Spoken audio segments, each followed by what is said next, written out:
Qəribə bir dəstə insan peyda olub. Mən sosial şəbəkələri izləyirəm.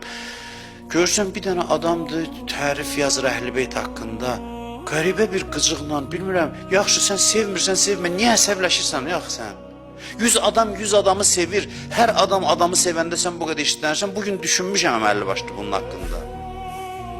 Biri bir aktyoru sevir, biri bir sənətçini sevir, biri bir kimi sevir. Heç nə, bu ayaq bir nəfər status yazmışdı İmam Hüseyin haqqında, rəylərinə baxırdım. Mən izləyirəm, bu demirəm, cəmiyyətin ruhiyyəsi belədir. Yox, mən cəmiyyətin ruhiyyəsini müsbət dəyərləndirirəm şəxsən. Amma bəzi insanları deyirəm, düşüb üstünə ki, sən niyə İmam Hüseyinlə müsbət şey yazmısan? Ay adam, 1000 dənə adam 1000 adamı tərifləyir. Nə olub sənə? Niyə əsəbləşmirsən sən? Nə təzə bir şey yaratmışsınız ki, İmam Hüseyinlə danışan kimi bir dəstə adamın üstünə düşməlidir. Nədir bu? Kim idarə edir sizi?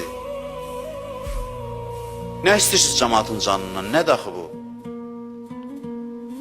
Kim kimi sevir, hamı ilə belə dirəşirsiniz ki, niyə onu sevirsən? Bu nə sorğulamaqdır ümumiyyətlə? Bu nə qeyri-etik hərəkətdir ən azı?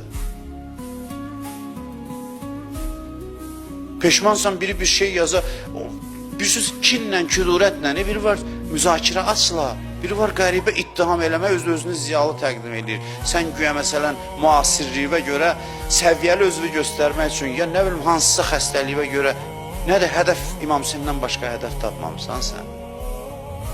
Nədir sənin hədəfin? Sən səviyyəli olsan, Hüseyni tanıyasan. Hüseyni tanımaq səviyyə göstəricisidir. İlk növbədə səviyyə göstəricisidir. İsbat eləməyə də hazıram. Yox, cəmaat məfhumatçı, xurafatçıdır, sən səviyyəlisən. Hər şeyi inkar elə, milli bütün dini dəyərləri inkar elə ki, mən müasirəm, səviyyəliyəm. Sən natamamlıq kompleksindən əziyyət çəkirsən, sən nəsə kiçiklik var ruhunda, ondan qurtulmaq istəyirsən, İmam Hüseynin üstünə düşmüsən sən.